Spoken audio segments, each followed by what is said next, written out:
Hello student, हम लोग आज क्लास 10th का संस्कृत पढ़ रहे हैं और यह आप लोगों का पाठ 2 है, बुद्धिर्बलवती सदा।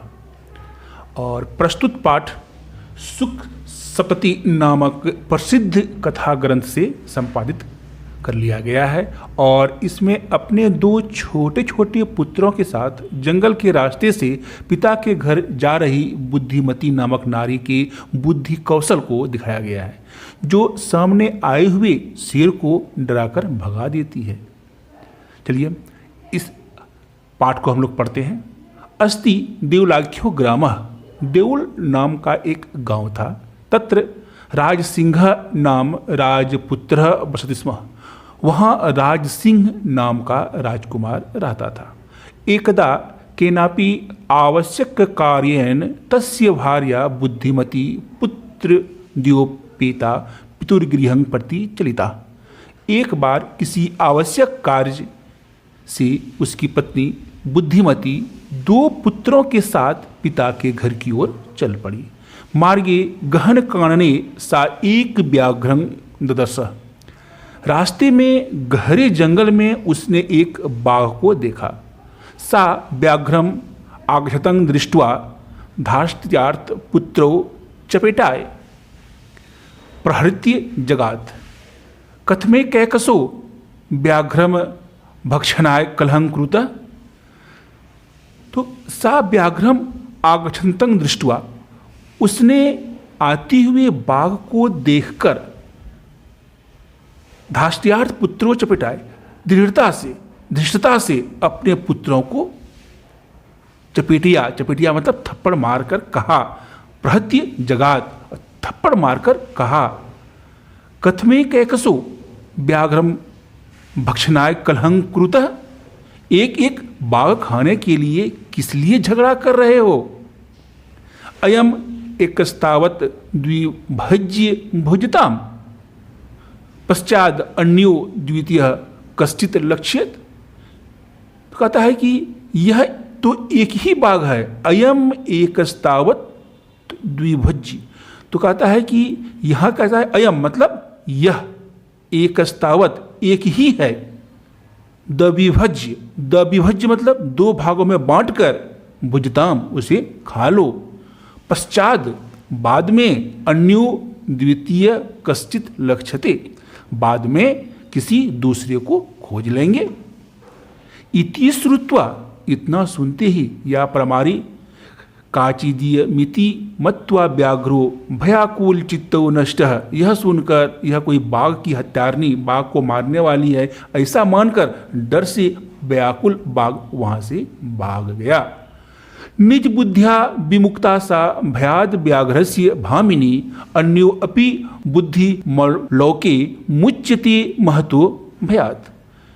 निज बुद्ध्या विमुक्ता सा भयाद व्याघ्रस्य भामिनी, वह सुंदर स्त्री बाघ के भय से अपने बुद्धि के द्वारा मुक्त हुई। अन्यो अपि बुद्धि लोके मुच्यते महतो भयात्, अन्य बुद्धिमान व्यक्ति भी संसार में महान भय से मुक्त हो जाता है। भयामुक्तं यात्रं दृष्ट्वा कश्चित् धूर्ता श्रीगालः हसन्नः भवान कुतः भयात् पलायितः। भय से व्याकुल बाघ को देखकर कोई धूर्त गिदड़ हंसता हुआ कहने लगा, आप भय से क्यों भाग रहे हैं। वह सियार क्या कहता है कि आप डरकर कहाँ भाग रहे हैं। व्याघ्र, वह बाघ बोलता है, गच्छ गच्छ जम्बुक, जाओ जाओ सियार, तुमपि किंचित गूढ़ प्रदेशम, तुम भी कोई गुप्त प्रदेश में चले जाओ। यतो व्याघ्र मारिति या शास्त्री श्रूयते तयाहं हंतु मारब्ध परं गृहीत कर जीवितो नष्टः शीघ्रं तदग्रतः। तो क्या कहता है, गच्छ गच्छ जम्बुक, बाघ जाओ जाओ, गिदड़ बाघ क्या कह रहा है, जाओ जाओ सियार तुम भी जाओ। कहाँ जाओ, तुम अपि किंचित गूढ़ प्रदेशी, तुम भी किसी गुप्त स्थान पर चले जाओ।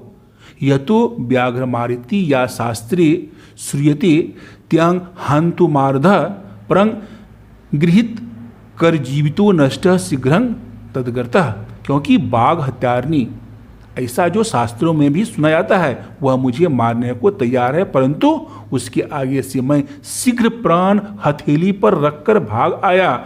मतलब गृहीत कर जीवितो, मतलब कि अपने जान को हाथों में रखकर भाग आया। शीघ्रम तदगर्तः, वहां से जल्द मैं भाग आया। फिर श्रृंगाला बोलता है, व्याघ्र, हे बाघ, त्वया महत्व कौतुकम आवेदितं यन्मानुषादपि विभेसी। कहता है, हे बाघ, तुमने बड़ी आश्चर्य की बात कही, तुम मनुष्य से डर गए। तब बाघ कहता है, प्रत्यक्षमेव मया सात्म पुत्राविकेकसो मामतुंग कलहाय मानो चपेटिया प्रहंती दृष्टा। मतलब बाघ कहता है, आंखों के सामने ही अपने साथ मुझे खाने के लिए झगड़ा करते हुए 2 पुत्रों को थप्पड़ मारती हुई उस औरत को, उस महिला को मैंने देखा है। जाम्बुका बोलता है, सियार बोलता है, स्वामीन, हे स्वामी, यत्रास्ते सा धूर्ता तत्र गम्यताम, जहां वह धूर्त स्त्री बैठी है वहां चलिए। व्याघ्र, तब पुनः तत्र गतस्य सा सम्मुखमपीक्षिते यदि तहिर त्वया अहं हंतव्य इति। कहता, हे बाघ, वहां पहुंचने पर तुम्हें सामने भी यदि देख ले तो तुम मुझे वहीं मार डालना। फिर व्याघ्र बोलता है, श्रृंगाल, सियार, यदि त्वं मंग मुक्ता यासी तदा बेलापीय वेला स्यात्। हे गीदड़, यदि तुम मुझे छोड़कर जाते हो तो समझ लो कि हमारी तुम्हारी दोस्ती खत्म, हमारा शर्त मत समझो टूट जाएगा।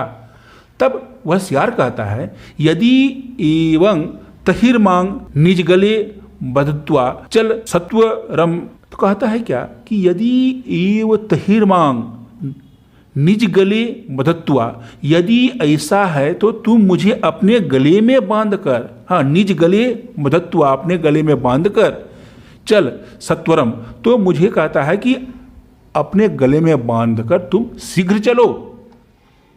स्वव्याघ्र तथा कृत्वा कारणं ययो, वह बाघ वैसा करके जंगल की ओर चल पड़ा। श्रृंगालीन सहितं पुनरायांतं व्याघ्र दूरात दृष्टवा बुद्धिमती चिंतितवती। कहता है, गीदड़ को के साथ पुनः आते हुए बाघ को दूर से देखकर बुद्धिमती सोचने लगी।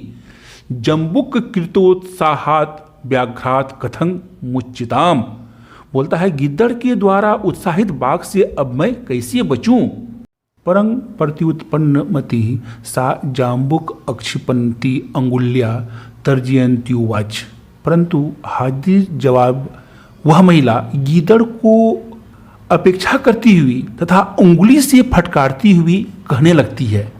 क्या कहती है, रे रे धूर्त त्वया दत्तं मह्यंग व्याघ्र त्रियंग पुरा विश्वासस्य एक माननीय कथं यासी बदाधुना। कहता है, रे रे धूर्त त्वया दत्तं मह्यंग व्याघ्र त्रियंग पूरा। अरे धूर्त, पहले तुमने मुझे विश्वास दिलाया था, मुझे त्रियंग मतलब 3 बाघ देने को तुमने कहा था, परंतु विश्वास्याये कामानीय कथं यासी बदाधुना। लेकिन आज तुम क्या कर रहे हो, सिर्फ 1 बाघ लेकर आए हो। ईसासी बदाधुना, अब तुम बोलो। इत्युक्त्वा धाविता तुरना व्याघ्र मारी भयंकरा। ऐसा कहकर वह जो भयंकर बाघ मारनी थी वह शीघ्र वहां से दौड़ पड़ी। धाविता, वहां से दौड़ पड़ी। व्याघ्रो अपि सहसा नष्ट गलबद्ध श्रृंगालक, जिसके गले में गिदड़ बंधा हुआ था, ऐसा वह बाघ भी अचानक वहां से भाग गया। एवं प्रकारेण बुद्धिमती व्याघ्रजात भयात पुनरपि मुक्ता अभवत। इस प्रकार से बुद्धिमती बाघ के भय से फिर से मुक्त हो गई। अतएव उच्यते, इसलिए कहा गया है, बुद्धिर बलवती तन्वी सर्व कार्येषु सर्वदा। हमेशा हर कामों में बुद्धि ही बलवान होती है। चलिए इसको आप लोग पढ़िए। Okay, thank you.